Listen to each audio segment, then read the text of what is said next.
دوستو انشاءاللہ بہت جلد اس چینل پر تاریخ امت مسلمہ محتم بشان طریقے سے بیان کی جائے گی۔ آپ بھی حصہ بننا چاہتے ہیں تو سبسکرائب کریں۔ بسم اللہ الرحمن الرحیم۔ السلام علیکم دوستو۔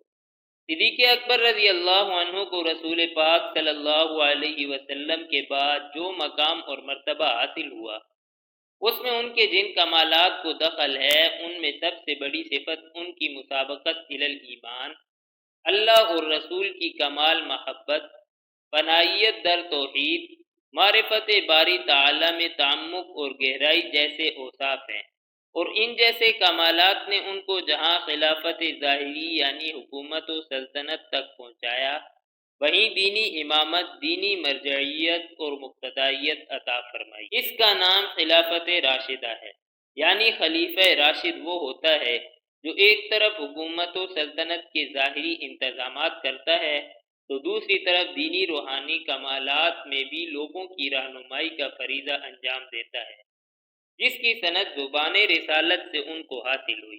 رسول پاک نے فرمایا، میرے بعد ابوبکر و عمر کی اتباع کرنا، اور اس سے بڑھ کر کیا ہو سکتا ہے کہ اللہ پاک نے فرمایا، بعد اعوذ باللہ من الشیطان الرجیم اذ یقول لصاحبہ لا تحزن ان اللہ معنا، یعنی جب کہ حضور اپنے دوست صدیق اکبر سے فرما رہے تھے، مت گھبراؤ، بے شک اللہ پاک ہمارے ساتھ ہے۔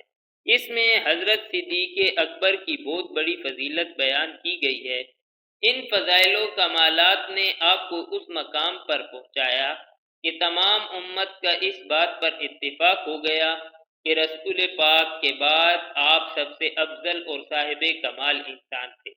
خود حضرات صحابہ کرام بھی حضرت صدیق اکبر کو حضور پاک کے بعد سب سے افضل سمجھا کرتے تھے، جیسا کہ بخاری اور ابو داؤد کی روایات اس پر شاہد ہے۔ یہی وجہ ہے کہ مشائخ نقشبندیہ اپنے سلسلہ کو حضرت صدیق اکبر کی طرف منسوب کرتے ہیں، اور اس سلسلہ کی افضلیت کی یہ بھی ایک بڑی وجہ ہے کہ اس کا آغاز حضرت صدیق اکبر سے ہوا، جن کو رسول پاک سے نسبت اتحادی حاصل تھی۔ اسی وجہ سے حضرت مجدد الفسانی سلسلہ نقشبندیہ کو تمام سلاسل پر فوقیت دیتے ہیں۔ ایک موقع پر فرماتے ہیں کہ یہ سلسلہ وصول الی اللہ کے لیے سب طریقوں میں سے سب سے زیادہ قریب ہے، اور اس سلسلہ کے مشائخ بار بار فرماتے ہیں کہ جہاں اور سلسلوں کی انتہا ہے، وہاں سے ہمارے سلسلہ کی ابتدا ہے، ان کی انتہا ہماری ابتدا میں درج ہے۔ سلسلہ نقشبندیہ جو بزرگوں کا طریقہ ہے، بعینہ ہی صحابہ کرام کا طریقہ ہے۔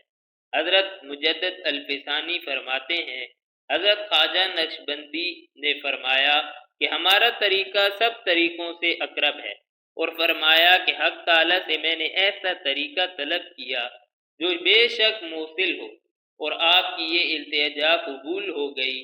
چنانچہ رشحات میں حضرت خواجہ احرار نے سے منقول ہے کہ یہ طریقہ کیونکہ اقرب اور موصل نہ ہو، جبکہ انتہا اس کے ابتدا میں مندرج ہے، وہ شخص بہت ہی بدقسمت ہے جو اس طریقہ میں داخل ہو اور استقامت اختیار نہ کرے اور بے نصیب چلا جائے۔ سورج کا کیا قصور اگر کوئی خود ہی نابینا ہو۔ نیز حضرت شیخ جمال ناگوری کی طرف ایک مکتوب صادر فرماتے ہوئے حضرت مجدد صاحب فرماتے ہیں کہ پیری و مریدی طریقہ نقشبندیہ میں طریقہ کے سکھانے اور سیکھنے سے ہے، کلاف اور شجرہ سے نہیں، جس طرح کے دوسرے سلاسل میں متعارف ہے۔ ان بزرگوں کا طریقہ صحبت ہے اور ان کی تربیت انعکاسی ہے، اس بنا پر ان کی ہدایت میں دوسروں کی نہایت درج ہے، اور ان کا راستہ بالکل قریب ہے۔ ان کی نظر امراض قلبیہ کو شفا دیتی ہے، اور ان کی توجہ باطنی بیماریوں کو دفع کرتی ہے۔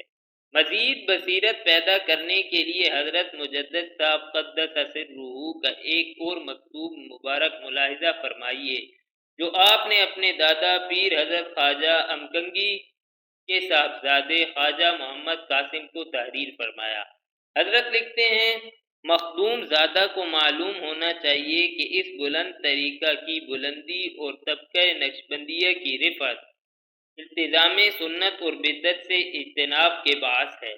اس لیے اس بلند طریقہ کے اکابر نے ذکر جہر سے اجتناب فرمایا ہے اور ذکر قلبی کی تلقین کی ہے، اور سماع، رقص، وجد و تواجد سے جو حضور صلی اللہ علیہ وسلم اور خلفائے راشدین علیہم الرضوان کے زمانے میں نہیں تھا، منع کیا ہے، اور خلوت نشینی اور چلہ کشی جو زمانہ صحابہ میں نہیں تھی، اس کے بجائے خلوت در انجمن کو اختیار کیا ہے، تو لازماً اس التزام و پابندی پر نتائج عظیمہ مرتب ہوئے ہیں اور بدعت سے بچنے پر ثمرات کثیرہ حاصل ہوئے ہیں۔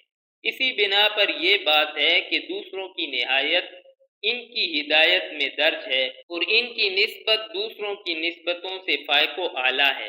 ان کا کلام امراض قلبیہ کے لیے دوا اور ان کی نظر علل معنویہ سے شفا بخشتی ہے، اور ان کی اعلیٰ توجہ طالبوں کو کونین کی گرفتاری سے نجات عطا کرتی ہے، اور ان کی بلند ہمت مریدوں کو پستی امکان سے بلندی وجود تک پہنچاتی ہے۔ انشاءاللہ اس چینل پر بہت جلد تاریخ امت مسلمہ اور تاریخ انسانیت، یعنی حضرت آدم علیہ السلام سے لے کر ہمارے آج کے دن تک اور آپ صلی اللہ علیہ وسلم کے زمانے کا ہندوستان، سب کچھ بہت محتم بشان طریقے سے بیان کیا جائے گا۔ اگر آپ حضرات بھی حصہ بننا چاہتے ہیں تو سبسکرائب کریں، ویڈیو پسند آئے تو لائک کریں اور شیئر کریں۔ جزاک اللہ خیر۔